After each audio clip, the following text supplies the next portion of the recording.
Alright, I'm going to do a presentation. Alright, I'm going to do a presentation on Pecha Kucha. No, I'm just going to say Pecha Kucha, even though I know it's not pronounced correctly. I just have trouble with Pecha Kucha. Alright, so my name is Micah. I'm going to be telling you about a new form of presentation that I've been researching, trying to adapt into my classrooms, and I'm going to do a presentation for you. I have everything I need, I think, for the presentation. My whiteboard. I have whiteboard markers, magnets. I could probably use them for something. If I need light, I have light. Alright, I got everything I need. Alright, this spot should work. Here we go. A few heavy books, chopsticks, stuff. Alright. Not a bad tripod. First problem, these whiteboard markers that I purchased for too much do not go onto the board well. So I'm going to go back to the store and get another set. These pens, they work better. Here we go. Hi, my name is Micah, and I proudly present an inquiry question. Is there a new way to present in an ELL context? This is what fear looks like. It is intimidating for anyone to stand in front of a class, especially an ELL with limited proficiency. Teachers will often say, "I'd like you to present," or "You're going to do a presentation," which can be frightening for some people. So I thought, there must be a new way. And after some thinking, this is what I found. I found Pecha Kucha, or 2020, which is Japanese for chit-chat. 20 slides, 20 seconds per slide, 6 minutes and 40 seconds total. No starting over, no turning back. I did some research, grabbed some books, searched the internet, and I made some discoveries. The first thing I found was a TED Talk.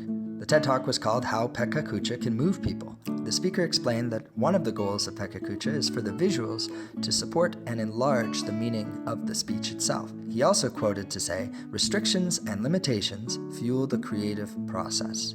With only 20 slides, you must make your point quickly, efficiently, and powerfully." That's what happens when you have 20 slides and only 20 seconds per slide. Each point is focused and specific. Wired magazine said this about the process. You get up, you say what you need to say, 6 minutes and 40 seconds of perfectly matched words and visuals, and then you sit down. All of the sources, all of the research that I found was current. There were articles written by current teachers, they gave suggestions, they talk about what works and what doesn't work, important ways to scaffold this project. All of the information was practical, much more practical than it was theoretical. This is a growing technique used in modern classrooms, and through my research, through all these teacher blogs and websites, I have determined the top 5 reasons why Pecha Kucha is an effective new way of having students, especially ELLs, present what they have learned. Number 5. The variety of topics is really endless. Students are able to be curious and to come up with clever and inventive ways of sharing information. 4.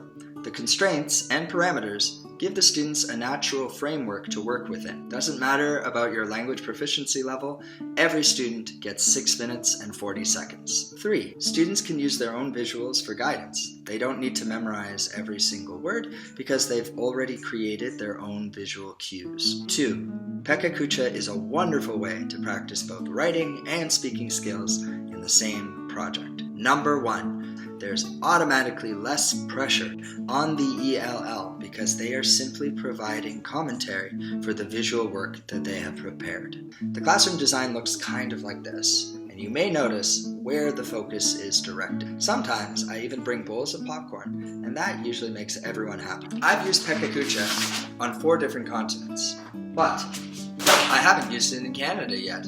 I think it's about time I try it. Now I think it's time that I will answer a few questions. So, in response to what some of the cohort classmates have said about adjusting the Pecha Kucha project from a high school project to a primary project, I just wanted to talk a little bit about the format. So basically, with the Pecha Kucha project for a secondary student, you or a group are responsible for 20 different slides for 20 seconds. So that's 6 minutes and 40 seconds. That puts a lot of responsibility on one student or a group, but obviously the whole goal with Pecha Kucha is that we're relieving some of the pressure by making the visuals the important part, or at least the main point of focus. And it doesn't necessarily mean when you're making a visual that you have to be a good artist, that you have to draw, that you have to be good at painting, right? There are a lot of clever ways that people could make a great Pecha Kucha just with Microsoft Paint. So in secondary, what I like is that it's a culmination of storytelling. You get to practice your speaking and your listening. It's really like a great combination of stuff. Vanja, I hope I'm saying that correctly. Vanja asked if it's possible to take this project and adapt it for an elementary school level. I think it definitely is. So I thought about the adaptations that could go into it. We could definitely give more time in each slide to the students. Now, in this case, instead of having one student responsible, for all of the slides, why not make it like a class project where you take one topic as a class and maybe another class could do the same thing, and every student is responsible for one slide each, right? Instead of an individual project, it's more of a class project where you can all enjoy it at the end. And an example could be, you could take each student in the class, you could ask a question visually, what does a certain emotion, and how we can describe them both visually and through writing.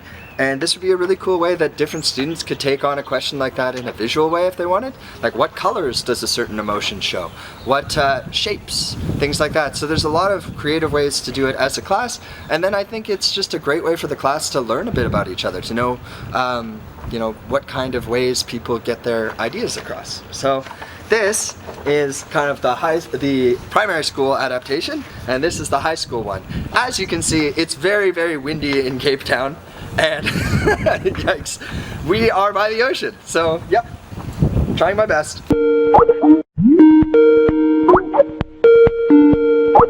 So, can you give feedback on the presentations? Oh, that's a really good question. You can get a lot of feedback when you do Pecha Kucha, both when you're practicing for it, you can work with a partner, you can review it together, and also at the end of the Pecha Kucha, I found that all of my students want to keep talking about the content. So I think it's a format that keeps people engaged, and ultimately the students get a lot of feedback.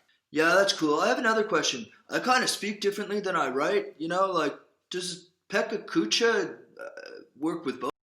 Absolutely. Pecha Kucha, you work with both of your writing skills and ultimately your speaking skills when you actually present. Your academic language, your written language should be different than your speaking language. And with Pecha Kucha, you have to be very concise and very to the point with the points that you're trying to make because you don't have much time.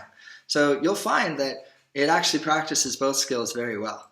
That's cool. I mean, I'm a confident guy, but what if people don't have much speaking skills? Does this help? In my experience with the ELLs that have done Pecha Kucha projects is they appreciate that they have an opportunity to have the focus not directed right at them, right? It's intimidating having 30 sets of eyes looking right at you. But if you set it up in a semicircle and you have had the opportunity to prepare your visuals, not only are those visuals taking the attention away from you, but they're also visual cues for yourself. So you don't necessarily have to memorize every word of your speech like you would in a traditional presentation. With this, you can just look at the screen that everyone else is looking at. And yeah, so it's been, I feel like it's been a very good confidence builder for ELL speakers because it allows them to present in a way that has less pressure. Yeah, I thought so. I imagine you need a pretty, safe environment for people to feel comfortable at this kind of performance, don't you think? Well, absolutely. The number one priority for a teacher should be to know their classroom, to know their students.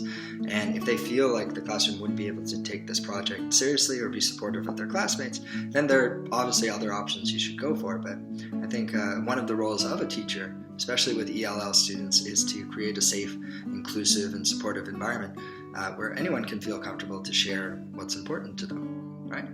Wow, I'm really impressed with your answers. And I'm really impressed with your questions. Thank you. High five. High five.